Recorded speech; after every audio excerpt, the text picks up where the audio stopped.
Hello, welcome back to the Métropole Grid. My name is Andre. Thanks so much for tuning in. And today, once again, I'm joined by YsengrinSC, otherwise known as Jeff, and also the Euro Africa Continental finalist. Jeff, how's it going? Welcome back to the channel.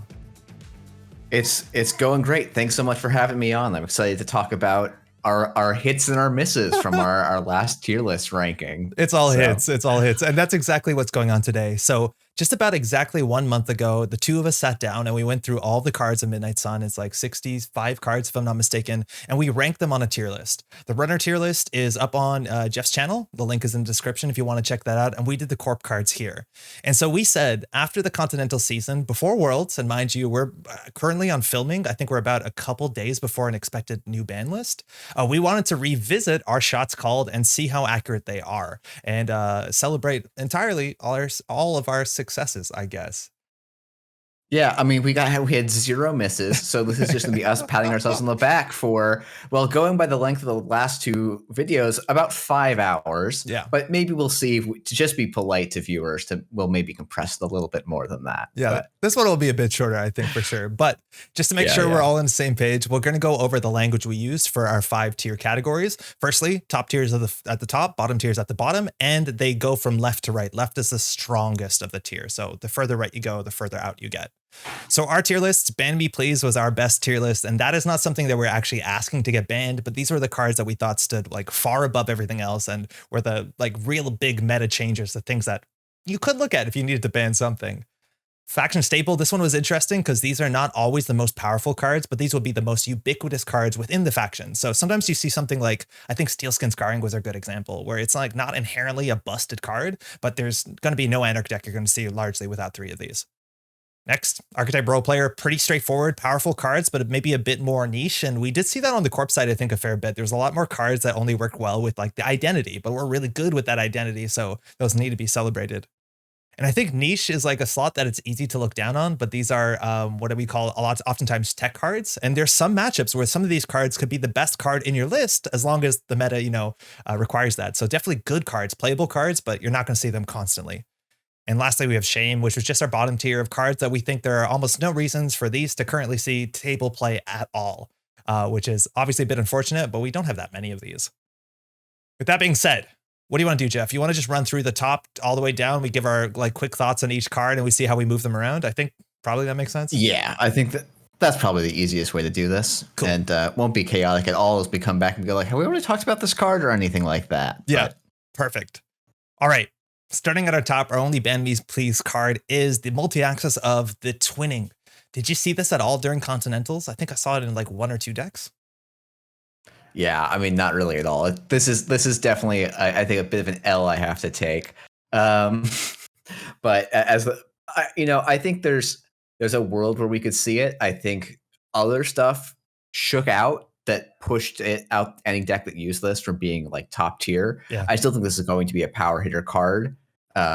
It's just this wasn't the meta where it hit particularly hard. No, I think it's obvious this is a very powerful card. And just to give a bit of a backstory too, for the last month, because of the Métropole Grid channel, I've been grinding Startup. Like I've been barely playing any standard. And in Startup, this thing is so good. Just because there's so many decks that can use this, the Anarchs with the Companions, the Chesvas, like it comes from everywhere. I think we only saw this in Smoke List, and that list did quite well. I think a top finish at APAC, if I'm not mistaken. So yeah, but that is a really good call or shout out. Is like the Smoke Lists, which did make, I think 2 or 3 of them made the top 8 across the 3 Continentals. Like they were powered off of this card, and like they were missing the next card we're going to talk about, the like undeniably strongest card runner side in the whole set. As it came out. Yeah. And this card basically made up for it, at least for those players. And I think is going to be, as we look forward, it's still a card to keep an eye on. Yeah, there's going to be great decks in the future with this card. I should say I've been just in casual seeing a lot of Freedom, and it running this card just sets up a lock so hard, so fast, and is definitely a thing to keep an eye on. I want to drop this down to Faction Staple. I know it's good. I don't even know if every Anarch is going to play this. I think every stealth deck is going to play this. I think this is the big payoff card for stealth. So let's drop that down 1, I reckon. Sounds good. I'm just going to put it in the middle. I think it's still... Things are going to shift around, right? Sure. Like we don't have to nail this on the top. Yeah. Yep. Okay. The big boat in the room here. This is endurance, and it's hard not to think or talk about this thing after you watch the whole Continental season. Again, check out all the VODs. They're up. They should be up on YouTube, Project Nisei soon. Otherwise, they should be up on Twitch. But just to run the numbers down, endurance. In the APAC Continentals finals, 4 of the 8 top decks were on endurance. You go to America, 6 out of 8. You go to Euro Africa's 3 weeks in, 8 out of 8 of the top final decks were all on endurance. We were counting at Intercontinentals. There was 2.5 endurances per player out of the 12 players. Ridiculous. Yeah. It's hard to understate how good this thing is, or overstate. I forget what the actual expression is, but the idea is that this gives you that early aggression. It's your one solution, like one-stop solution. Allows you to play busted, like good runner economy. It allows you to be aggressive. All the sort of things that Shaper classically can't do, and it solves all of that for a massive 8 credits. Yeah. I think I was expecting some tech to slow it down, and I think we started to see like, some of the PD lists, some of the ASA lists are actually able to pose and have really good game against it. Yeah. But they also need to have pretty pop-off openings. And so like this card is undeniably in the ban me please category. I know a ton of people in the community are clamoring for a ban. It's not much more to say about it than that. There's the reality. Those numbers spoke for themselves. But this video might come out after the new ban list, so we'll see. I don't know what the editing time on this one's going to look like, but yeah, I'm interested to see whether Nisei is going to ban one of their new cards that just came out. We've heard from June that she was saying like, if one of the cards from this gets banned, that means we're probably pushing the envelope, and that's good for the game. So we'll see. I feel like Nisei might be apprehensive of banning their own new cards, and maybe they ban stuff around it. But I agree with you. This thing needs to be addressed really soon. It's doing way too much. Yeah. Okay, pinhole threading here. I still think one of the best cards. We saw almost no play of this, but I think this is also a card that fixes some of the issues, or it deals with some of the matchups that Endurance is struggling into. Like Precision Design with Anoetic and Managarm, like we're seeing that, and this is one of the solutions that no one's playing. Yeah, I think everyone was like, oh, this card's printed, so Anoetic Void's not a thing in the meta at all. And then everyone's like, well, no one's actually playing this, so I'll play Anoetic Void. Yeah. And it was cleaning up, and so now it's like, okay, well, maybe you need to put this back in, and it'll just be that kind of self-fulfilling loop of tech, counter tech, and then response to the tech kind of stuff. I wonder if one sentence that Whiteblade posted on the decklist of the week causes the stocks of this card to plummet globally. Like it's wild, but that actually might be the reality.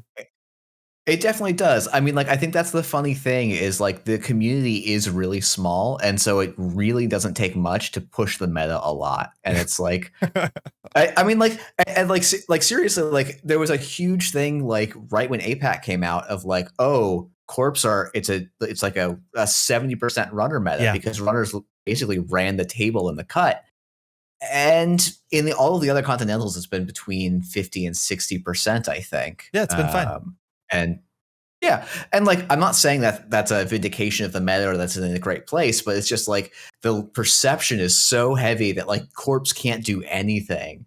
And it's like, well, numerically they are, and they even were at APAC, but like as a community, it's so easy for one thing to come in and just kind of become a narrative. But yeah, I think there's also a difference between like what is thought at the top tables and what is happening on casual JNet lobbies. Because if I'm playing a corp against an endurance in startup or standard, and I don't have like a very tuned deck, it can be awful.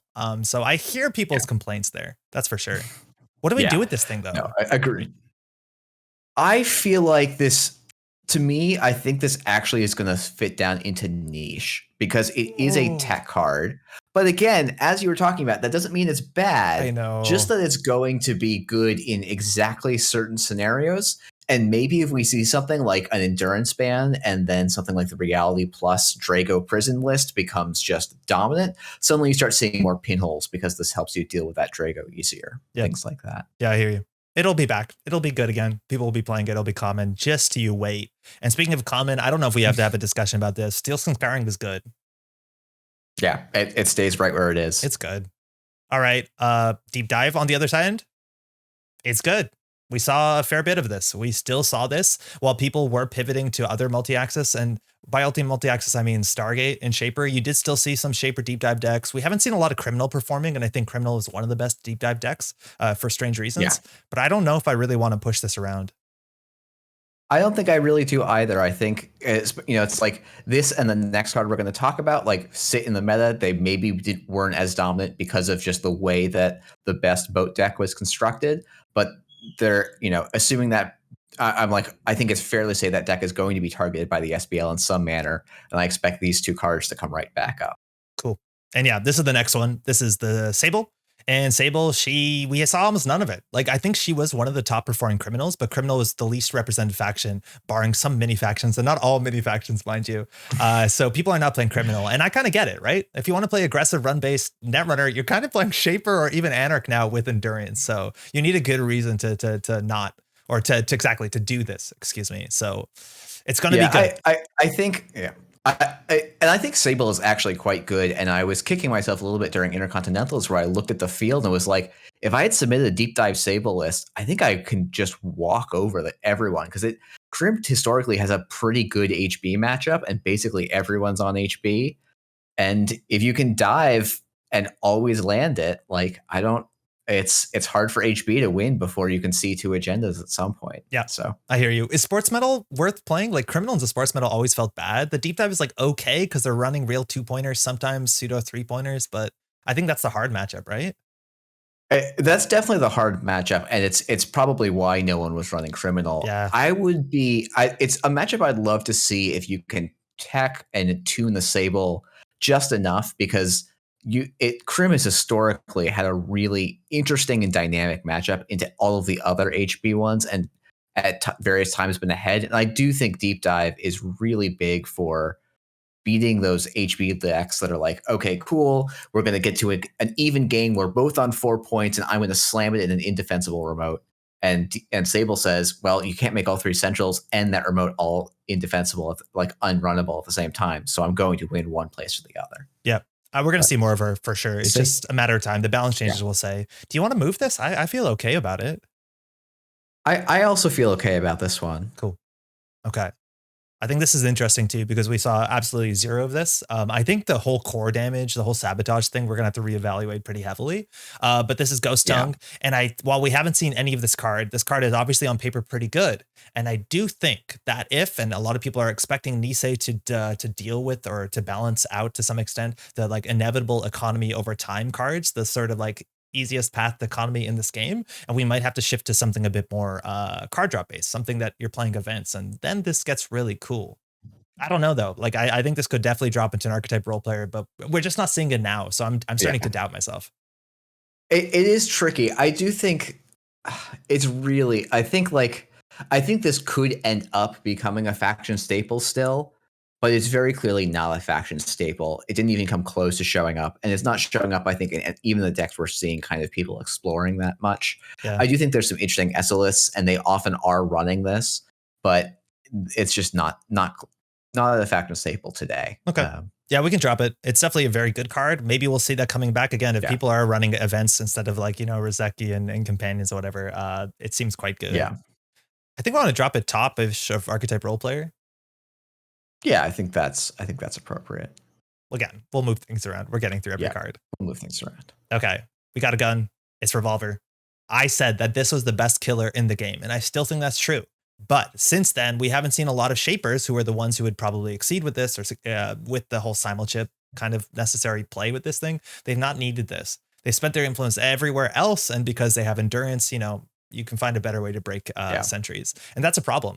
On top of that, because I've been playing a fair bit of also like Chesva Criminal, I'm realizing that Begalter inherently is actually a fair bit better anyways, because you're getting paid when you're breaking stuff with Begalter for free. Yeah. You're making money. So I don't even love this anymore. Yeah. No, in a world where Begalter's banned, I think this card sees a ton of play. I think up until that point, like you find the one influence if you're going to put it out of faction to get the slot the Begalter in. Yeah. Or you just play an in-faction option. Like I think Revolver's a really cool card. I hope it sees its day in the sun, but it is definitely not its day at the moment. I do think without Endurance, Shaper will consider this. If that shows up, we'll see. Yeah. I don't know what to do with this, man. I think it goes somewhere deep in archetype role player. We'll just deep it down there, okay? Yeah, okay. Sounds good. Cool. And I think, honestly, very similar fate for the next card. Yeah. This archetype just didn't let this sabotage deck just seemed to never quite have materialized. The card we're talking about, of course, is Shtushka. Yeah. 4-cost event. That was sabotage 4. And Essa just didn't make any showing at the top table. This card, while relevant HQ pressure that you like maybe could have saw some play in some of the really good Anarch lists, just ended up not being worth the slot, and that's all she wrote. Like, with the prevalence of Stargate as the main win condition for the runners, this card just makes it such a nombo with Stargate as to kind of be just not there. It's also like what I found out. And again, I've been playing a fair bit more startup than standard, and I've struggled with sabotage even in startup. Like, if this game is meant to be fast, and a lot of corp runner games are over, Netrunner games, mind you, are over in like 10 turns, it's hard for this to add up. And sabotage gets better either the more sabotage you do in a single turn, or the more you sabotage consistently over many turns, because then they can't just throw out their worst card in HQ every 2-3 turns. And the problem is, like, game's fast. Again, the run on HQ, a lot of times you'd actually rather access to steal the agendas than to throw them out and deal with all this other nonsense at the same time. So technically powerful, but I feel like the game might have to slow down a wee bit. I don't know. We're not seeing it. Yeah. That's for sure. We're definitely not. I mean, this is, I think, definitionally then slots down to archetype role player. Again, I still rate it higher than Revolver. Yeah, I think it's reasonable to rate it somewhat highly, and we'll futz with all the rankings, but cool. Yeah. Again, this is going to keep evolving as we go through it. And speaking of go through it, the next card, we have a Criminal Panweave. It's credit denial, credit economy on HQ. We haven't seen enough Criminal to know if this is going to get played. Again, sorry that I keep bringing up startup, but even in startup, there's a lot of matches where I'm drawing this and thinking like, this is not going to make a huge impact on the game, right? Like, HQ is getting iced up. You still have to, pay some money to get in there. Maybe it's free with Chesva, but it's not having a massive impact in startup. But I think in standard, where you have Diversion and Steve, and I guess he's in startup too. Yeah, you know what I mean. I think when you stack Diversion on top of it, this card starts looking good. I think this is very much a symptom of Crim probably just like, if Crim was seeing any play, I think this is a fairly straightforward one slot in most Crim decks. Yeah. But we'll have to see more when we actually see more Crim. So I don't know if it's top of archetype role player, but it's definitely somewhere in that rectangle. It's tricky because we'll see. I think there's probably a couple of things going up, but it's still fairly high up to me. I wouldn't worry about. I think it's more we're going to move other stuff lower past it rather than it's super overrated, right? Yeah. Okay. Essa. Zurability. You get that core damage thing. I don't know. This is my experience so far. I've spent a fair bit of time trying to build these decks, and what I'm finding is I need to put it's that standard issue where you have to build the core damage package, you still need an economy package, you still need multi-axis and breakers, and it just feels like a bridge slightly too far, where like the inherent core damage stuff isn't enough to me to seal a game. And so then I'm realizing I'm taking slots out of like the good stuff package that you normally play in Anarch, and I feel like those are fighting each other. I don't know, it feels like you might have a different experience there. I have not been, I haven't been playing Essa seriously probably since shortly after we recorded the video, but I've been finding that you don't just run the standard Anarch econ package, but there is often the event-based econ package where you splash, usually for me it's been Bravado, but some kind of out of faction big econ hit. Yeah.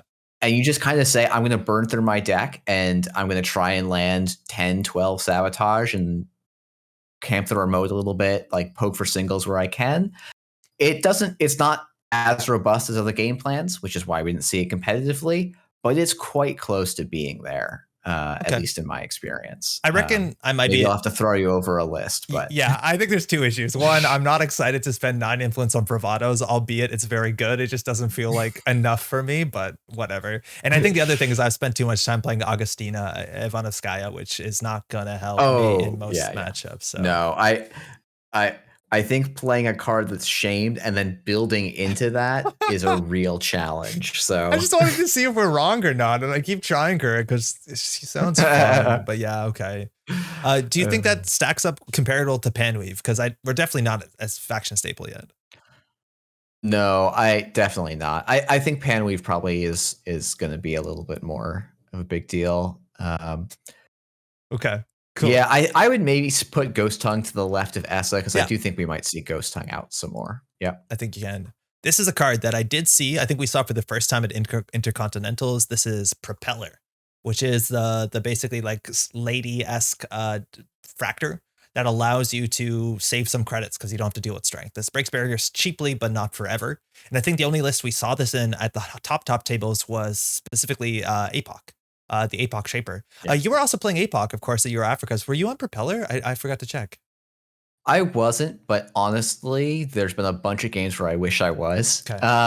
Like, I think it's a really solid breaker. I think, like, in the specific setup that a lot of the APOC shapers, or even just the regular boat shapers were, it probably was slightly better to be on paperclip. Okay. But I think having played some with like Aesop's engines and stuff like that, propeller is often better there than a paperclip.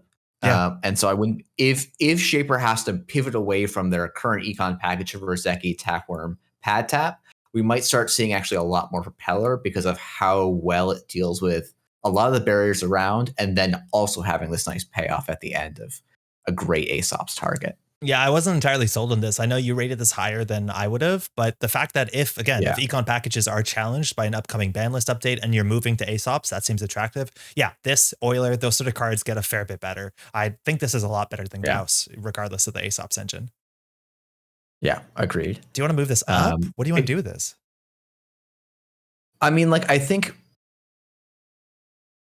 like, from the data we have, it probably is better than Essa and Shishtushka.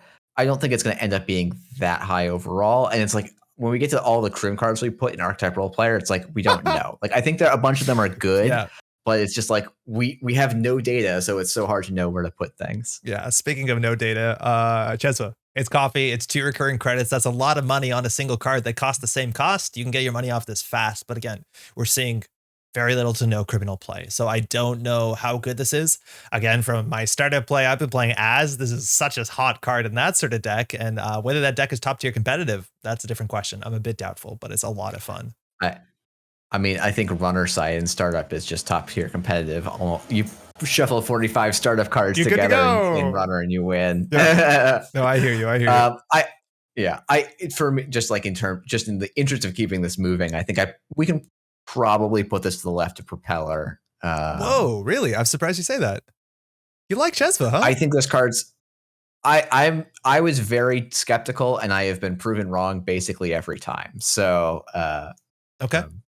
Speaking of propeller, this is another card that I think you're a bit hotter than I was, which is Cat's Cradle. It's a decoder. It has an ability, not exactly relevant, but it's basically an in-faction decoder that's not totally butt, which is new enough for criminal. I do think I liked Hyperbaric a fair bit more than you did, and that works really well with the Chesva engine, but it's a bit greedy, especially when the games are fast. But if you are set up, it's the best thing you can do to be aggressive and run cheaply.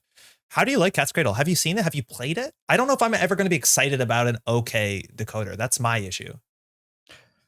Yeah, it's hard to be excited about it. It's not a card you get excited about.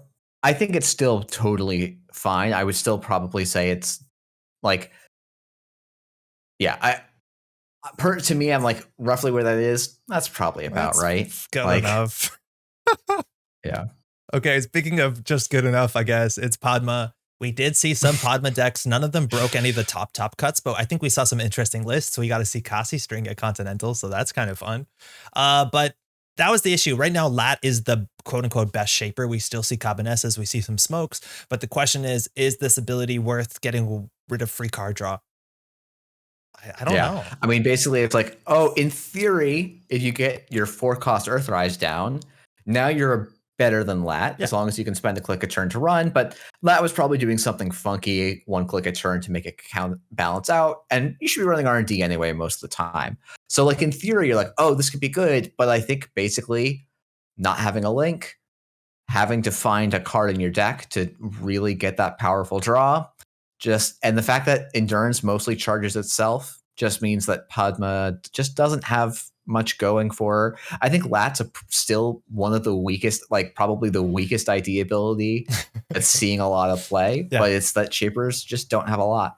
I think I'm a bit hotter on Padma overall. I do like the idea that you're putting pressure on a server. We've seen so many games where it's just, admittedly, corps are icing up everything to some small extent, often just to keep out the endurance, but I kind of like it. I feel like Conduit might be a bit underexplored here, and having that like aggressive pressure that's not like Stargate and you're committing to a lot of other things on the board you have to deal with at the same time. But I get it. She's not performing right now, so what can I say? I mean, I will say, like, I know Rotom Appliance, I think, was just outside of the cut at EACC, like on tiebreakers, just didn't quite make it into the play-in round, and was on a Padma deck that was, I think, doing Conduit, though.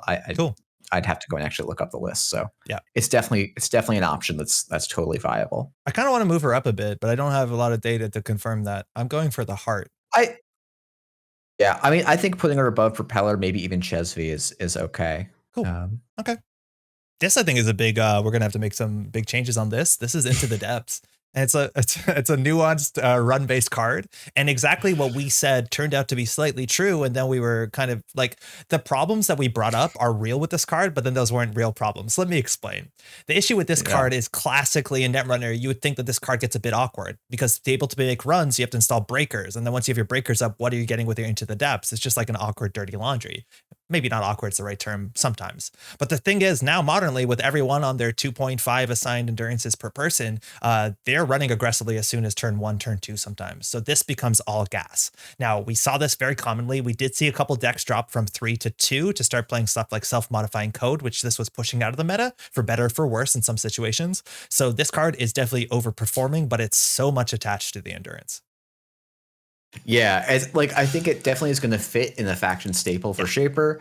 But again, we're recording before ban list is out. I think if the boat goes, this card basically goes with it. Like, it's kind of interesting. I think it's so hard to play for all the reasons we talked about if you don't have something that says you get in. And it's, one of the things that we've kind of seen over the season is like, you generally can't just use a boat to just like get a single. Yeah. And this just barely gets you past that hurdle. And so it's good there, but I think it's like, it is really on the borderline, and I think could end up being a casualty of depending on what the ban list looks like. For sure. Yeah, we were surprised to see this, but the issues that we brought up were not real issues. I unfortunately moved this while the card was on top of the screen. I slotted it in here at the top of faction staple for those watching at home. I think that's, Okay, cool. We got an Anna card. This is the console that goes alongside with Essa, gives you some extra hand size, allows you to get that ability that you'll forget when you're playing on a tabletop. It's fine. You kind of need it. I don't know if Tag Me Essa's really worked. I haven't tried it enough. Boy, yes. And the one game I played against it, I was up against a Tag Me Corp or against a Boom Corp, and I couldn't figure out how to get 2 tags, the obelisk down, and my plus hand side, like drawing up to 7 all in the same turn. So I just got boomed. But you know what? Maybe that'll be my stream on Wednesday. Cool. Yeah, tune in then. This card's fine. I don't think we have to move it. It's obviously dependent on the archetype, but it's a necessary enough card in the archetype, so whatever. This needs to be higher, right? Does it? Yeah. I think that's probably fine. Yeah. Okay. Probably fine is good enough for our tier list. Virtuoso, a card that also is probably fine. We don't know. It's good. Well, so it's again, I'm gonna say, like, people have been crapping on this card, but I'm like, it's good. I think actually this might solve a lot of things for criminal. Like, not solve. Like, I'm gonna get memed on by better players than me for saying this solves any issues for Crim. But like, I was playing, someone sanded me a meme deck on stream that's only breakers were Boomerang, Backstitching, and Botulus. That's all I had to break ice, and then Virtuoso was your payoff. Like, Virtuoso was the only multi-act. I know it was one of Dockland's Pass as well, or 2 of Dockland's Pass. Sure. And it did work. Virtuoso cleaned up. Like, I got half of my accesses out of Virtuoso. Like, yeah, when the game is economically tight, you're always going to want that Penny Shaver instead. But I think this is really a console that people will take a look at again, and I think like. I think it'll be more performant than people thought when first looking at this card. It's a messed up ability, and inherently, we've said this before, if your mark is on archives and that's not particularly good, you might as well run it clicklessly in Access HQ. Like, that's wild. So why the heck not? Yeah. This needs to go higher up the tier list, and I'm okay. We'll defend the comments on YouTube, right? Like, we understand what this thing is. No. I'm pulling this up. Yeah. I might even go a little higher. Oh, I was scared. How far are we going? I think that's right. I think that's good. Okay, cool. I think that's maybe good. And while this one went up, unfortunately this one has going to fought for this, and it's the best card. It is so good. People are swapping back to Anoetic Managarm. Nobody's playing this. Jeff's laughing. That's fine. This needs to go down. Like, I'm aware of it. It's still the best card no one's playing, and I'm with them. I'm not playing it, so something's wrong with me too. Yeah. I'm just gonna very quickly toot my own horn and say yes, that was exactly what my thing is. No one's gonna play this card. It's really good, but no one's gonna play it. So It's niche. It's putting it under pinhole threading. That's fine. It's okay. Whatever. yeah, Uh, yep, yep. Running hot. It's good. This is one of the best ESA cards. I don't know why it was so low on our list. No, I think it's probably like I would probably put it right behind ESA. Yeah. It is such a good card in that. Like honestly, it's often like draw a card, gain 3 clicks, like and get 2 cards off the top of R&D. Like that's so good for a single card slot. It's fantastic. All right. Shaper console, hyperbaric. I like this one. I was really scared of Fairchild 3. We're seeing a bit of that. It's one of the good cards that taxes the boat okay. And we're seeing some of the Shaper lists play this as like their late game solution once the boat dries out. Now we're also seeing some lists play other options. We're seeing some people call it as it being too greedy and awkward. I do think we saw this hit 6 or 7 strength to deal with gatekeepers during intercontinentals. It was the right play. That was fine. They could have barely afforded it. What do you think? Do you think this is a reasonable thing for Shapers to be looking at?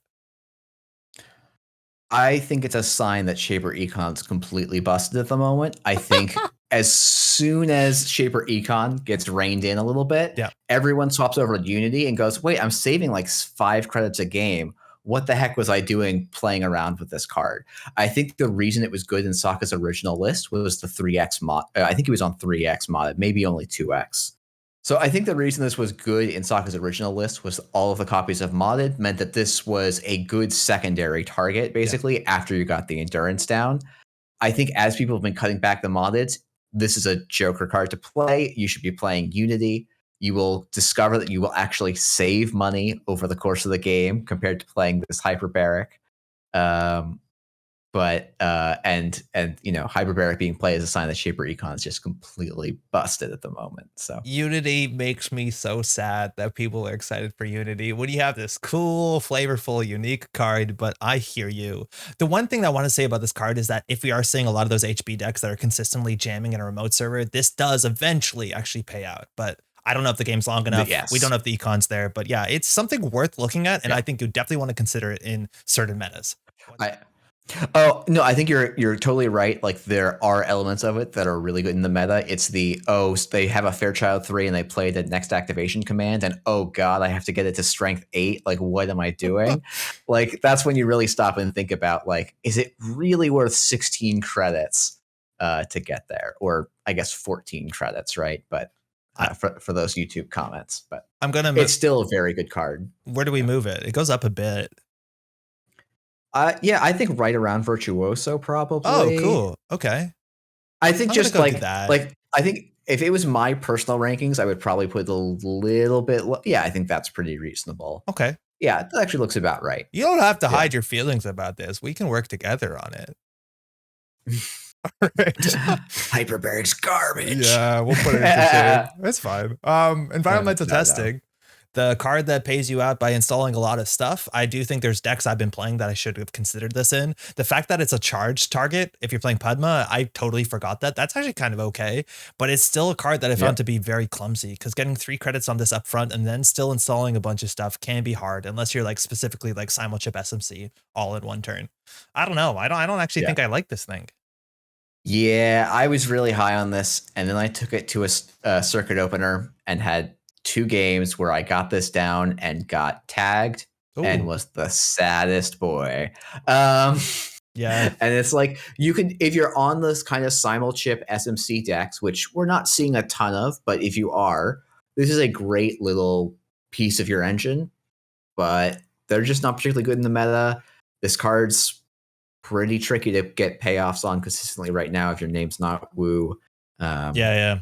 It's also wild, like 3 credit install that pays you 6. Like that's kind of comparable to daily cast. It pays you 5 eventually, and daily cast, it just kind of works, right? Yeah. So I don't think we have to really move this. I don't know. It might actually be a niche card. I don't think it's an archetype staple. I think you have to really work hard to get this to work. Yeah. I think that's fine. We can move it down into niche. Okay. Yeah.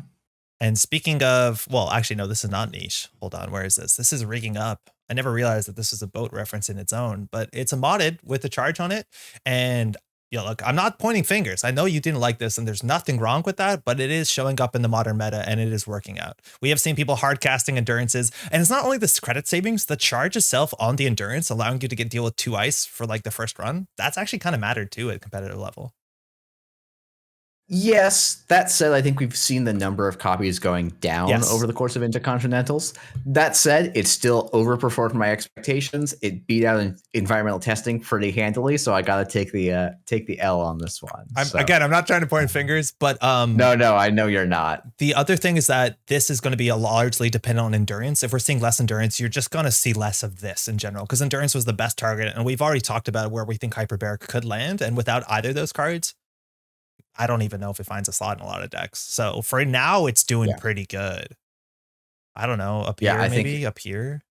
Is that too high? Yeah, I think that's fine. Okay. No, I maybe would put it just around Hyperbaric, because I do think like that's probably where I would put it. Okay. But I'm cool with that. And our last archetype role player card, Begamot, the cat. Haven't seen it. Haven't seen a Begamot in the wild. That's all I can say. I've played it, and I've played it. It's really fun to dunk on obs when they res their envelopment, and you go, I'll pay 1 credit for that, please. It mostly means they just don't res it, but like, we haven't seen it. Essa has been missing in action, so of course this card was also going to be missing in action. But it's maybe fine. We're seeing more decks play more barriers. I think barriers are okay right now, still with Paperclip around, but maybe after that, even after that, of course, this gets better. But I don't know. I think it's fine where it is. Yeah, I think definitionally it's a role player. Okay. This, I think, is my biggest flip-flop on anything we've said so far, and this is Stone Ship Chart Room. This card is boring, but I'm also going to compare it directly to Aaron Moran, a banned card that will never be unbanned in the history of Netrunner, and I'm feeling Aaron Moran about this. In short, it's a card that is so easy to play that every deck for some reason is on 3 of these, which I don't even know if that's correct, but it's been proven to be right. And single-handedly, this very easy card is like, on its own, basically invalidating most boom decks that are trying to do 7 meat damage. It's basically invalidating punitive counterstrike. There's a lot of reasons why that doesn't work right now. It's even invalidating to some extent Jinteki decks, but those decks are still succeeding. A lot of times it's just they have to keep advancing the traps until you do something that's not correct. But I would not be surprised if this card got banned. Am I out of line there? No, I mean, like, I think I would be surprised if it got banned, but it is on the list of cards I would love to see banned. It's been one I've advocated for in a couple of spaces. I think it does so much in a single slot. I think Shaper, of course, is running 3. I think if we see influence, like cards, flashable things that people were banning, if they can find, like, let's say Roseki gets banned, which I think seems, at least from where we're standing, a plausible option. I wouldn't be too shocked to see like criminals go like, hey, let me put 2 log vaults in. It just solves all my kill matchups, or Anarch's doing the same thing. Like, I think it's weird. A really strong card. Because like in that slot, you could also play really weird reasons. That slot, you could also play Citadel Sanctuary, right? Like, and that does do a lot of the same stuff. It's not as flexible, and it's also it's dead in some matchups. So like, it's weird that you'd think to splash this, but I don't think you're entirely wrong. But I just worry that this is too easy to play, and we're clearly seeing people abandoning entire strategies because you're going to see 3 of these because you're going to see them and you're going to see Shaper. Maybe if there's less Shaper, you're a bit less salty about this. But like this compared to Steelskin Scarring, you can still boom a Steelskin Scarring. There's still some excitement whether you can net damage combo Steelskin Scarring. With this, you're just like, well, I guess I have to force them to use it, and then I'll reconsider my next couple turns. Like, Lost Geek has kept telling me every time I'm like, this card should get banned. He's like, no, just play best defense, archive memories, best defense. I'm like, yeah, that sounds like a winning plan. Yeah. So if best defense is ever in meta, something's gone wrong. I'm putting that behind the boat. Get rid of this thing. I don't want it. Okay. In the interest of time, we have 5 more cards from our niche and shame bucket. I don't know if your opinion on any of these has changed, barring, because of my extensive research into Ivanovskaya to Augustina, I would like to say that we've seen her as an alternate win condition when you can't run. That doesn't change where she goes, but we saw it on Continentals and it was fun. I missed that. But I would say no free lunch, I think, has moved up. I think it has some utility, particularly for criminal, which is not a faction that, again, we're just seeing really much of any play, but it actually helps a lot with the R plus Drago lists. Yeah. And so it's definitely seeing a bit more play. And I think if we see any criminal return, I would not be surprised to see this card floating around. We didn't reiterate this, but this is for standard competitive play. In startup, you are seeing this card as a 1 or 2 of in like the good lat decks, just to, make that matchup a fair bit easier. The problem I have with Drago is if you dodge the Drago tag once, you're still in a kind of in a world to hate. It's just going to come back. So it's not a permanent solution, but I hear you. I do think it's definitely a totally reasonable tech card. Here. Yeah, the big thing I might even put it to the left to light the fire. I think it's actually it can do quite a lot. Putting it to the left to light fire isn't saying much, unfortunately, but yeah, okay, I hear you. I think honestly, the rest of the list we can leave as is. The only thing I would say, we could swap some stuff in the shame, but I actually think those are the correct order for the shame. So yeah, okay. Overall, that was the runner side. We still have the corp cards to go through. Is there anything that jumps out at you? Again, we have to lock this in, and this is what's going to be on the thumbnail or whatever. So, how are we feeling about this? I mean, I'm shocked at how much we didn't move things. Like we moved a couple things. A bunch of the Anarch cards slid to the right, and then the boat moved up and Stone Chip Chart Room moved up, but yeah, we're otherwise okay. Terrible. I do think we're missing some data points, and I think the biggest problem right now is the runner side was so good at doing one thing, you really needed an absurd reason to try anything else out on the competitive level. So once that changes, hopefully we might see the pool getting a bit wider of what you can play with. Yeah, it's one of those things where like there probably is a really good criminal deck out there that cleans up, but it's harder to build and takes a lot more effort than just slapping 8 drip cards in your deck and putting down endurances. So that's what people went to. All you do is you watch the 8-pack Continentals and then you sign up for the Americas the next week. So there you go. All right, we got the corp side of things. It's a 35 more cards. In the interest of time, maybe we have to go faster. I don't know. I'm having a good time, but let's start here at Ban Me Please. I am as well. This is the one card that we said ban me please. It's Drago. We saw Drago do, I think, way more work than I thought he was. I know in the video I said, we're going to see a Drago prison deck. Don't you worry. We're going to see it. And day 1 of Continentals, we saw it. It almost won the second Continentals as well. And I think it's a deck that's very beatable. I think the people who made the deck said it's very beatable. It folds to the runner deck. It folds to good play. But whether or not it's beatable, is it fun to play against? Is it fun to watch? I would say very, very solidly no to either of those. And I think this could easily get banned. I don't know if it needs to. Yeah. I'd be a little bit sad if we banned it because it's yet another corp win condition that we've decided is too unfun for the world. Yeah. But it's definitely people have definitely been asking for it. So, I mean, we did at least get this in the right category. Yeah. I wonder if market forces is going to get banned instead, right? Like, because that's the only thing that's really keeping this to be like an issue. Is if you flip the multiple tags, you're pushed out of the game. So I think something else could go and you could keep Drago in. Yeah. There's lots of different things you could look at. Yeah. Cool. Well, maybe not so many things, but there's at least a couple of clear options. Yeah. Reality Plus, all that sort of stuff. Okay. HB, Elevagao. I heard the pronunciation guide and I totally forgot it at the time, so that was worth remembering, but nothing to say about this. It's really good. Sports Metal is still really good. This is a good card. Yeah. Yep. And I think honestly the same is true of the next one. We talked about this card doing a lot of work, and it didn't do a lot of work in the Continentals themselves, but at Intercontinentals, it was a popular choice by the Europe and Africa Continentals. It was a popular choice that did some real damage in the top 8.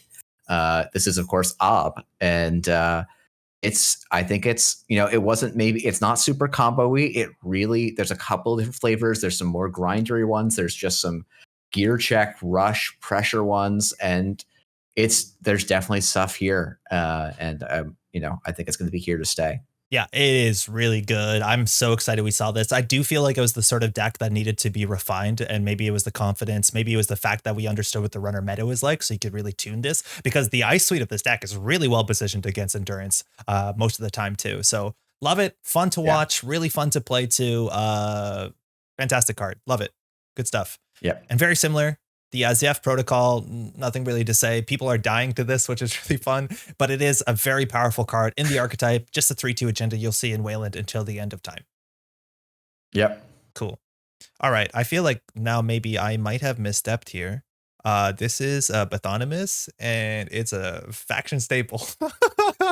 Okay, look, we're not seeing any Jinteki decks at top tables besides PE, Personal Evolution, which does a very different thing. They're running like 2 pieces of ice in the whole list. Now, I know there were some Ag Infusion decks, and Restoring Humanity is an ID you could choose to play. I am still 100% sure that this is going to be slot in most like mid-range Jinteki if and when that exists, but we've seen none of it. I get it. Wait, hold on. I need to check because someone on stream made me play a list that was, please, oh God, don't run Archive. It ran 3 of Humanity. these. This whole game. It did run 3 of these. I'm glad you remember. Okay, so I will say I'm not sold that it's a faction staple. But like, it's not an archetype role player. That's the issue. Like, I feel like our grading system broke here, right? Like, it's not an archetype. Yeah. It's just like an okay enough card to stop criminals from getting off their fictional virtuoso, right? Yeah, exactly. Right. Where do we put this? Obviously, I'm wrong on this one. That's fine. Whatever. Where do you want to put it? I mean, I would put it at the top of niche. But okay. But we could put it in role player. No. I think we could put it in role player where its role is that slot in Jinteki mid range, right? That'd be the generous way to put it in a. That was diplomatic. Nice I appreciated that. I needed that here. Okay. I think we might be wrong about this one. It's Stavka, 7 strength. It's really good. It trashes some programs. I've been playing this in startup and standard. It's very good technically in both formats, but the op decks that we're seeing are not playing this. Why? Because the 4 cost slot, you care about the cost of the cards in op very heavily because you want to pull up certain things, but this is not the 4 cost you're generally getting with op. It doesn't make a lot of sense because it's rezzed and then it's not a surprise. And so I don't know if that works. I think trashing program subroutines are not very good right now. We're on 2 simul chips, we're on endurance, we're on botulus, we're on bin breakers. So I'm not actually sure if people love this. I don't know have you seen it? I mean, I've been playing a ton of this card. Okay. And really liking it in my op lists, but my op lists are a little bit more combo-y than the ones that we're seeing really do well. So I think it can drop down to archetype role player. I think it's still actually a quite good card. I've even had it, like, it's hard to land, like, part of its struggles is it's got 2 subroutines in a world of the endurance, right? But if the endurance's meta share drops at all, I think that Stavka starts to look really interesting again. I think there's definitely some fun plays you can do. I think this card also gets a lot better if we start seeing more criminals, which is the faction that is the weakest of trash program subroutines and are generally the most aggressive in running. So I do think there's a couple of things there that could change it. But yeah, it's definitely good. I just haven't been as impressed with it. I don't think if every Wayland deck in the world is going to play it. Actually, the more I say that, the more I kind of like it. Whatever. It's not doing as good as we said it would to some extent. Okay. Yeah, it's not really a faction staple at the moment. Yeah.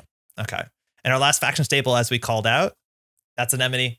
This is our the lowly sentry with a single net subroutine, net damage subroutine, but more importantly, the res effect on this is really impactful. And again, we've said it. The only Jinteki we're seeing modernly is Jinteki that's really trying to hurt you. So this is showing up as a 3 of because there are very few cards like that just hurt you when you're running into them. I think this is really good. I think every Jinteki will largely consider it. Maybe once we start seeing more of that mid-range Polana-esque Jinteki, they might not want the slot where the incidental net damage is not as important. But it's definitely performing. Yeah, no, agreed. I think this is right where it stands. Cool. All right. That's our faction staples. Here we are on Archetype Role Player. We're going to start with my favorite card, Extract. 6 credits and lets you do your op thing all at once. I'm kind of sad that this isn't showing up in every single op list, and I don't think those op lists are wrong because they're doing slightly different things. But if you're just doing mid-range combo op, this is like, it seems like the least fair thing that the deck can do. This card is just awesome. It's great. I love it. Co-sign everything you're saying. Excellent. Get in there. This is where things get interesting because NBN wasn't really well represented during Continental season. I do think this ability is still very powerful. I know locally at a small store championship or circuit opener, I think it was, this was doing something. I do think this is one of the archetypes that could play the same Drago deck, but I think Reality Plus does do it better. I don't know. People don't like bluffing that much, right? So it's a good ability. People don't. It's a really good ability. They probably should like it a bit more. We also similarly had a circuit opener where someone, we did too many rounds, but we basically had like 3 people all tied the same record, and one of them was on a Proptivos list.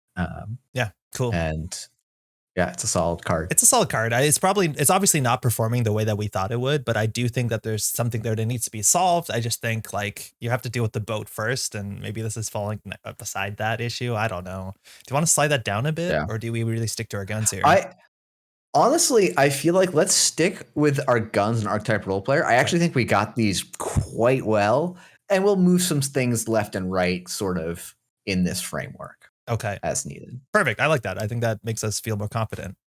Envelopment on the 2-player playmat. You got to see this one. This thing is great. It's fantastic in op. You're still seeing people play it. And most importantly, it slaps against endurance. So even in the modern meta, it's kind of a faction staple to some extent. I don't think we have to move it that far, but like, good card. I think it can be top archetype role player probably. Let's go. Yeah, I mean, when the rush op lists are all over this card. It's for a card that people are like, this is never going to see play, even in op, it is very clearly proving its worth. Yeah. And again, once endurance changes, that whole like meta changes, you can reevaluate it. But even without endurance, it's still totally a reasonable card. This one's a bit strange. It's mutually assured destruction. We did see those early combo decks that now it's just really hard to kill people with meat damage, that they're all running 3 copies of the chart room. But technically a win condition, whether you want to biotic double times, whether you want to MCA austerity. I don't think there's a good home for this, but I think that's because there's not a good home for anybody trying to die to meat damage. Yeah, I think because of how much Stone Chip Chart Room stuffs all of the meat damage decks at the moment, this card just doesn't have a place. Yeah. Do we slide this down? Yeah, I mean, like technically, I would say to the right of Big Deal probably seems about right to me. Okay, I'm cool with that.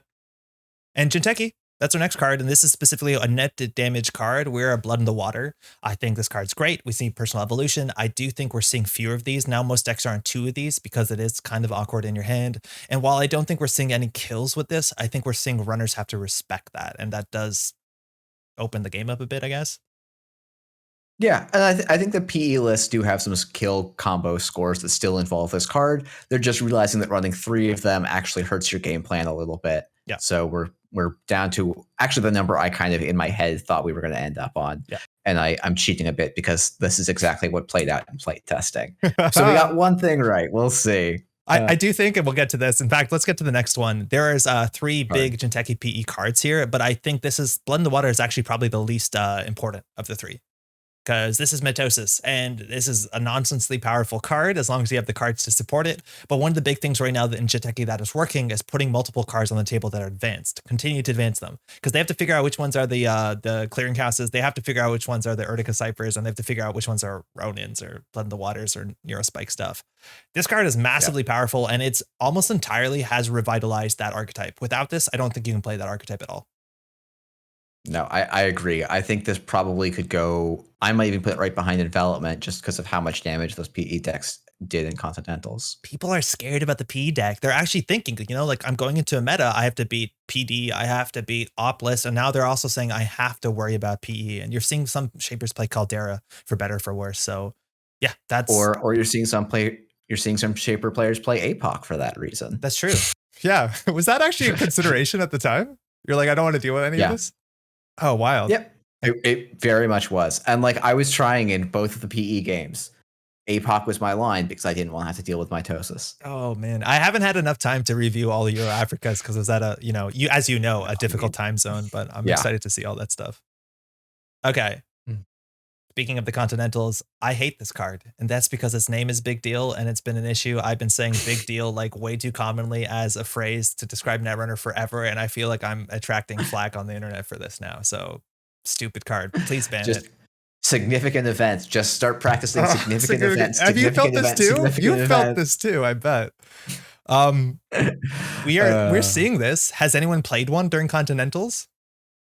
I don't think anyone played one. I did see someone playing a precision design list that was playing 2x Regalith mining licenses. Some are on 3. And they said they won a Yeah, and they said it did win them a game, and the threat of it is definitely real as Yeah. well. Yeah, people are playing around it, casters are playing around it, so it's obviously powerful. It's just like it's usually a one-of, so you're going to see it once in a blue moon, but it changes how the game goes. So I'm kind of okay where it is here, right? It Agreed. has an Yep. impact. All right, Wayland card. Oh, this is also one. I don't know if I'm saying the name right here, but Svea Tagore Excavator. That sounded correct. I think this is better than it looks.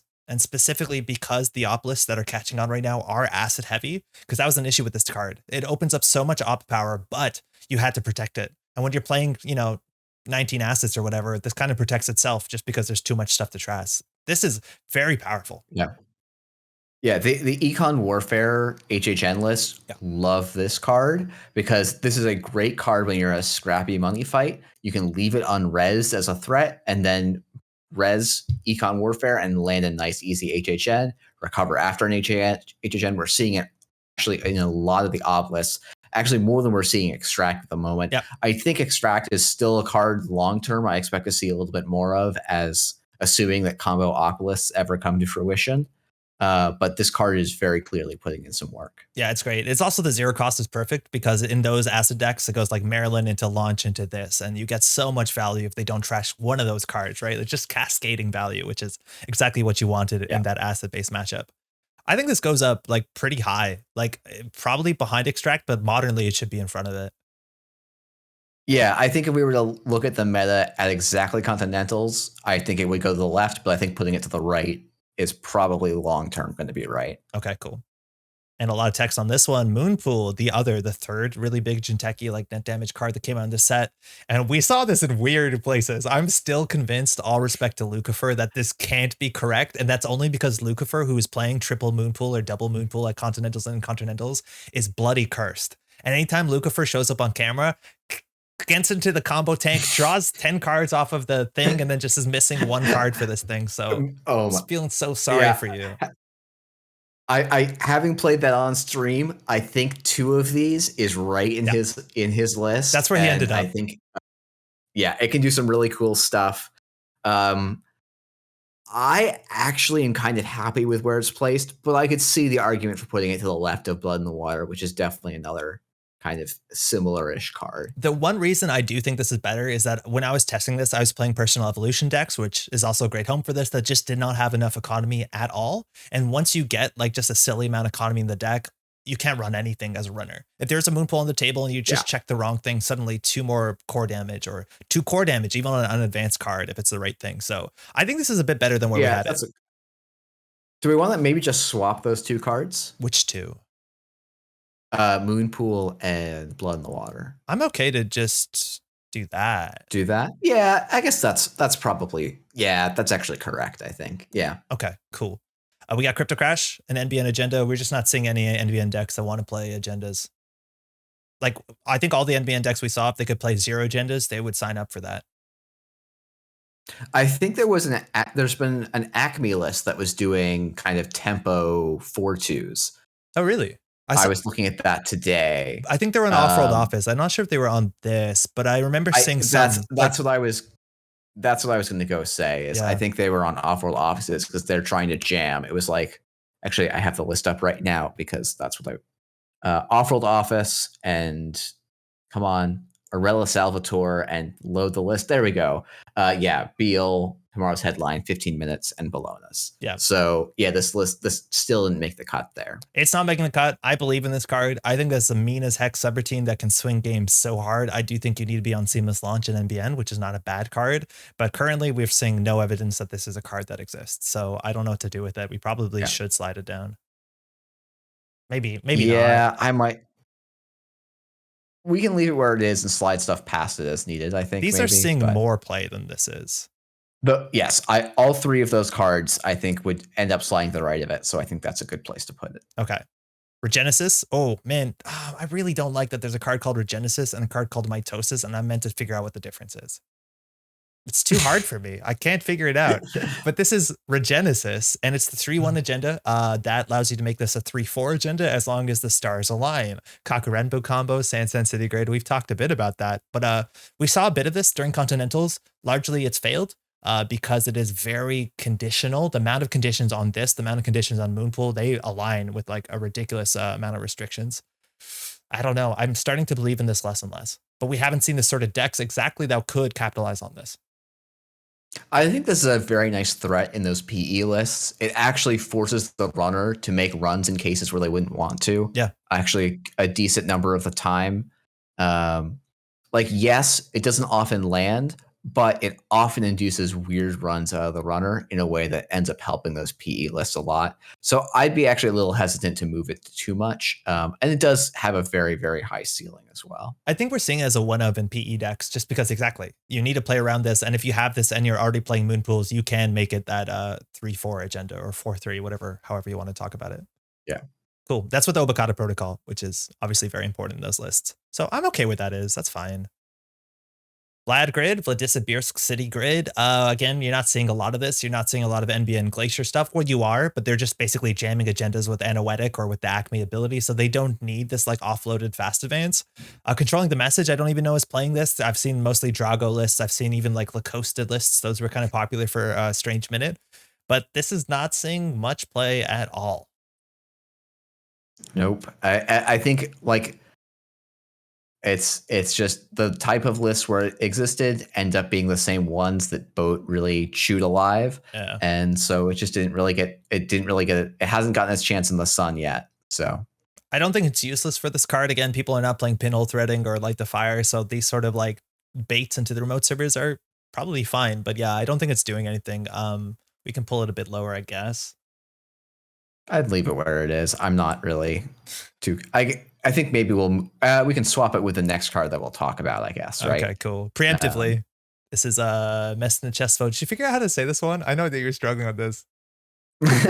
No, Mesnichestvo is really You like nailed it. I can do it one time in 3. Oh, so good enough for how often you see this. Yeah. I feel like that might be enough. It's fine. The subroutines are fine. 4 strength is a bit where this falls apart just because Black Orchestra hits it perfectly for 3 credits. But if you're advancing this, you're largely either playing Built to Last or you're playing Prof Devost, which we're not seeing a lot of either of those, unfortunately. So definitely a fine ice, and I think it has a better future looking forward.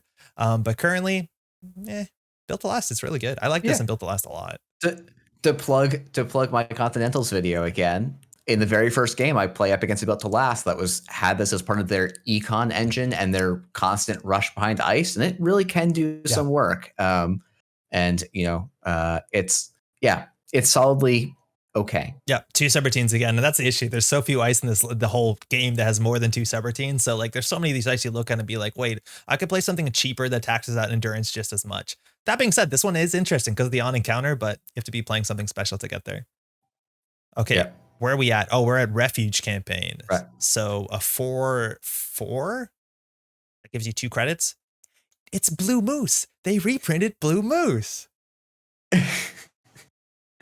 Except that the runner can trash it, so it turns out to be trash. Damn, yeah.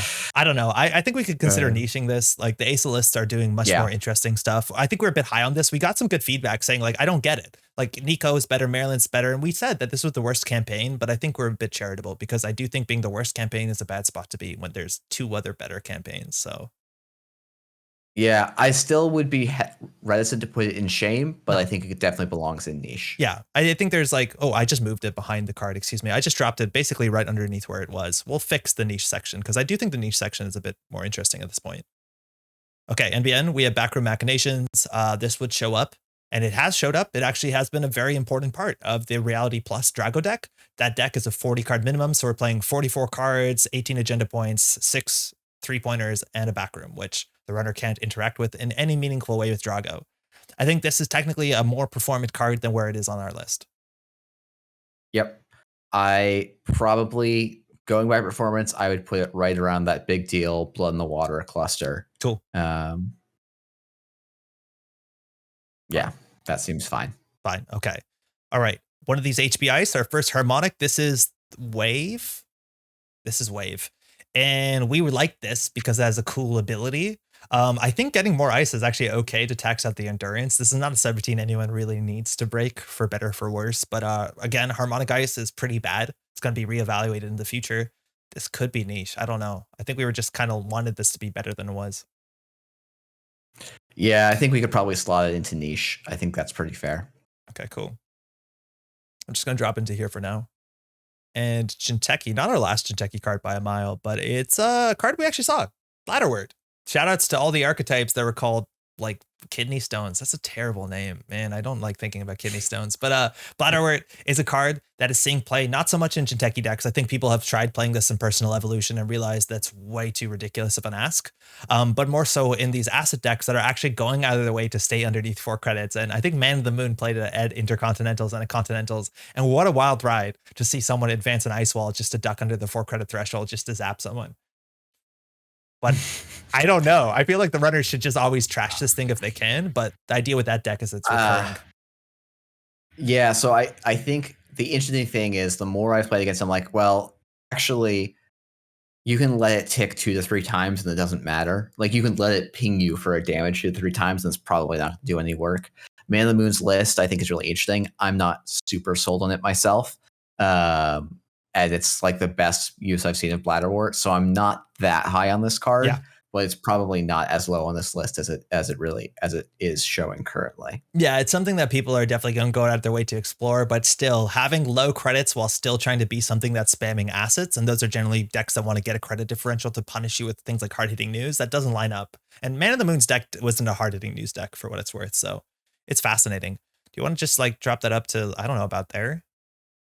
Yeah, that seems about right. Okay, cool. And our last NBN card, or excuse me, our last archetype role player card. This is Vasilisa from the Baba Yaga legend. Give a runner tag, advance something for a credit. We haven't seen a lot of this.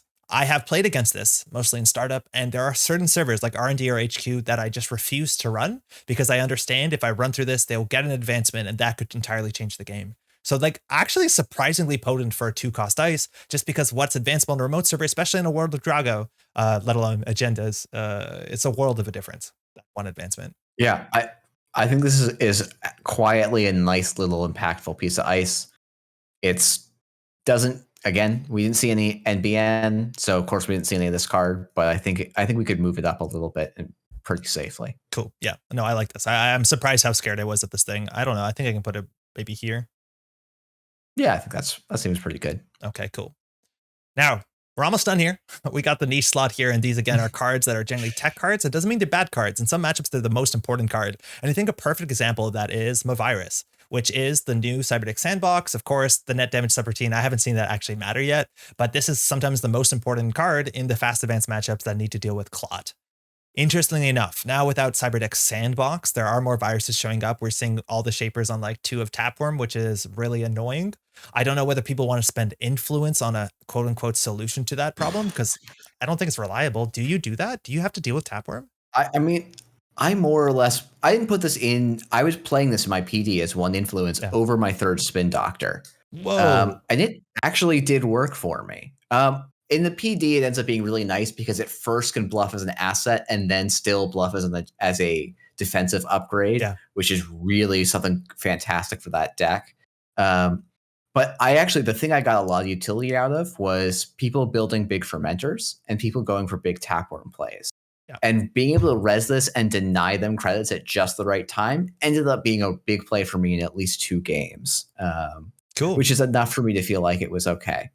But like, does that? I think it's still, yeah. Like we can't move it by the definition of our tiers, right? Like it's an archetype role player and a fast advanced archetype, but it's also universally okay in certain metas.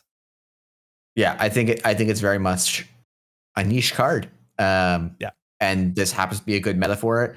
I was probably playing it, honestly, if you'd asked me before Continentals, I would have said, oh, I'm playing this for Amakua, and then I saw 0 Amakua ever. But yeah, that's going to change. I have no doubt that's going to change. Yeah. So it's a card you're going to see probably forever as it's in the standard card pool to some extent, but you're not going to see it everywhere all the time. Okay. And in startup, hey, it's fantastic. Just play it in Jinteki and you got Cyberdeck Sandbox and Mavirus. So purging all the time, making those money. Don't you miss Sandbox? I don't.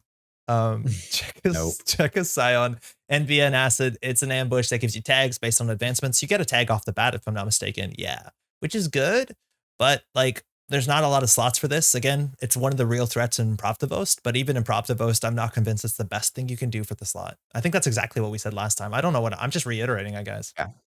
No, I think it's true. I've seen a couple more board states where I'm like, oh, this is annoying because the Drago or Checkers game is super annoying to get wrong. It honestly can be as bad sometimes as the Cerebral or Ronin game to get wrong. Again, though, the big problem is now we're in a Shaper meta and Shaper has misdirection. So as long as they're running early into whatever, they generally don't care. So it's a bit rough on that. Yeah. Mass tags don't work against Shaper. Little tags do.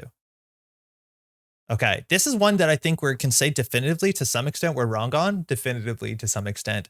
And I was expecting some feedback, and we got some feedback about this, and I'm always grateful to get feedback, but this is the certain card that I was pretty confident a lot of people would say that we undervalued because it's a very exciting card, and because the thing it does, it's very obvious what it does, and it feels impactful when someone like smashes into an on-sell. But again, I don't think it was going to make a big impact on the meta. We were slightly wrong about that. And I do think in the first Continentals, we saw a fair bit of the APAC decks that are running this, and they were running like low key, and they were running a bunch of like ridiculously strong Biroids. And that was a deck that specifically also suffered with open deck lists, where people understood what the threats were, but it does very much impact how they run. Like you saw people saying like, I know I can't depend on breaking stuff if there's a face down in an ASA remote server. So like it's definitely doing something, but it's not showing up in the best HB decks. Yeah, exactly. Like it was interesting to look at Tug to Gut, also known as Asker, I believe, who won European Continentals, showed up with an ASA list that had one of Trieste, and then showed up to Intercontinentals next week with the same list, -1 Trieste, because there was just better stuff to do in the slot. And I think like I also saw those comments. I thought, like, I agree. This is a card that is going to feel really impactful in some games, and you're not going to notice how much it underperforms and hurts in others. Yeah. And I think that's sort of why we put it in niche, and I think why it still belongs there. I would argue that we could bring it a bit up, especially into Archetype Role Player, because I do think you're going to see a new archetype, which is the sort of like Konjin, Loki, Biroid thing. I think we were talking also at Intercontinentals with Bridgman. They were considering bringing that deck to some extent too. So I do think it's an okay deck. Yeah. I do think open deck lists might also be a reason why Asker didn't want the one of Trieste. Yeah, maybe. What do you want to do with this? I think we have to move it because we were technically wrong. Yeah, I would put it like personally. Still, I would put it at the top of niche, but you could put it in Archetype Role Player if that's where you were feeling more. So I think something like that. Yeah, that's. I would agree. I think that's if I was to put it in Archetype Role Player, that's where I'd put it. So. Yo, I don't know if you saw this, but I was slapping my knee. This is Echo, which is our unfortunately quite bad end the run in HB. But Asker brought an Ice Wall for 1 influence in his HB list instead of this. Yes. Isn't that wild? Like there's no Amakua to deal with. Asker didn't know that when they signed up, but just to save 1 credit to res this thing and to have 1 additional strength, they spent an influence on it. So like, is Echo hopeless? Currently, yeah. Currently straight hopeless. Yeah, currently unplayable. I'm shaming it now. Like, I mean, I did see some. Actually, I think it was Cobra Bubbles. I think had 2 of these in their sports medal list. I think because they just wanted a vanilla like. Yeah, it's vanilla like. And then I tested 1 game against a criminal with Amakua, and I went, "Oh God, get this out of my list as fast as possible." Yeah. So because just for context, that Ice Wall existed because 1 cost was the smallest thing that you could bring and res that taxes out endurance, 2 counters from the endurance. So like that's the idea. And if you could technically get this Echo reliably to 3 end of the run subroutines, a 3 end the run subroutine is really hot in the modern meta, barring again 0 strength Amakua stuff. So. I don't know. I really don't like this thing. We could drop. Yeah. Could we drop it? Can we? Yeah, let's drop it to shame. I think that's fine. Okay, cool. And this one's actually interesting because we did see this and it's still a strange card. And it's really hard to look at the list that was playing this and understand how they're capitalizing on it. But Trust Operation exclusively, the only way that I've ever seen this played is as tag punishment attached to Drago and an op deck to recur assets. To be able to MCA Austerity twice in a turn, to be able to like build a board state. And it's a strange list. But it's like actually crucial to that archetype, admittedly a very niche archetype. Yeah, and I think this also, again, if Shaper drops and combo op becomes a thing, this is really nice for dealing with Citadel Sanctuaries that runners will use to tech against it, because it can be part of a combo that you build there. Yeah. So I think this, again, is going to fit in niche. I think it could probably slide maybe just, I would say either the left or right of wave, but probably left of wave, just given its actual meta share relative to all these other cards that had 0. Yeah, I think it's a good place to put it. Cool. And that brings us to shame, which I guess in the interest of time, to some extent, I have nothing strong to say about these besides the realization that for Midnight 3 Arcology, when's the worst time to draw cards as a corp? Right after you score and you're down on credits. Well, also at the end of your turn, right? Where you're just ending your turn and you drew into 3 agendas. Like, oh my God. Okay. Yeah, I don't have much more to say about any of these cards. Did anything come up on your side? Nope. I definitely saw people trying Midnight 3 Arcology, and then we immediately swithed over to Architect Deployment Test, which has never been a card that people were like, let's go. Yeah, I know. And it outperforms it so humorously that it's just like, I do think that is to some extent dependent on the boat meta, because just getting like a magnet on the remote server is good enough in that matchup. But yeah, no, I hear you. I think it's still a hard sell with the modern card pool. And that is it. That is the entirety of our list, revised again with the understanding of what Continentals look like. Hopefully this video goes up before the new ban list, because this is probably immediately outdated. Why did we do this in a week? But we said we would, and I'm excited to do it just to like see what kind of ideas we have on whether we line up on the same page there. So does this look good, by the way, before we print screen and send it to the press? Oh yeah, no, let's print screen, send it to press, get it tattooed on our faces, and live with these decisions a week. Given I would be shocked if we get the ban list before Friday or Saturday. So provided we get the video out, or you get the video out, I'm doing nothing here. I get the easy life, coming on your channel and just providing some lukewarm takes. So no, this is great. Yeah, you have time to get this printed on a t-shirt before it becomes outdated. But Jeff, thanks again. Huge congratulations on your finish. You posted a video recently going over your decks and the meta and your experience, which is a great watch. Of course, the first version of this, the runner side, is entirely on YsengrinSC. So go over there. You're almost at 1,000 subscribers. So let's hit that milestone, I reckon, huh? Yeah, I gotta put out a video, just be like, hey, do something so I can do like an AMA or something when I hit 1,000. Yeah. So I'll put that tentatively on the books and announce that formally in my next video. So awesome. I would be super excited to see that happen. And that is it. Hopefully you're enjoying the meta. I know some people have some pain points. We're seeing the endurance overlords kind of come in and take a very big spot in the meta, but that's obviously going to change. We're going to see a different worlds, but this is at least where things stand right now. And we can see how wrong and how right we are. And I think the most important thing is not to be like, we're correct all the time or we're wrong all the time, but it's to understand what it takes to be wrong, right? Like why we misevaluated stuff, so you can have a better understanding of how to evaluate cards going forward and how to look at metas. That is a lot of times as important as good play when you're going to a tournament. Getting the right deck for the right time for the right meta is such a key skill. So hopefully you learned something. I know I definitely did from this as well. Maybe you did too, Jeff. I don't know. Oh, I did as well. I think talking about the process of evaluating cards is really, I guess like for a long time we didn't get any new cards, and so it was just not a skill that was emphasized that much. But given how many cards are being released and if the pace stays up, it's going to be actually a lot of cards coming at once with a couple of ban list updates. And so being able to evaluate cards and find places for them and identify when it's not worth spending time looking at them are going to be really key skills to sneaking out wins, because we saw a lot of different innovative decks across the Continentals, primarily corpse side, but even Sokka deserves a lot of props for finding no one was playing that in retrospect, pretty obvious runner list until he played it, right? And so like understanding how to evaluate these sorts of things and looking for engines and holes and all this sort of stuff is it's part of what makes card games great, right? And so it's always fun to do these exercises. So always a treat. Again, if you have any comments, you have any feedback, if you want to say we did a great job, you want to say that this is still wrong after a month, let us know in the comments. Of course, we read all of that and we'll respond to as much of it as we can. But with that, Jeff, thanks again for dropping by the channel. And thanks for having me. It's been a pleasure. We'll see y'all in a bit. Here recently on the Metropole Grid, we started a Patreon account, and I've been absolutely overwhelmed by the support from the community. Thank you so much to everyone who contributes to make these sort of videos and to help support the channel.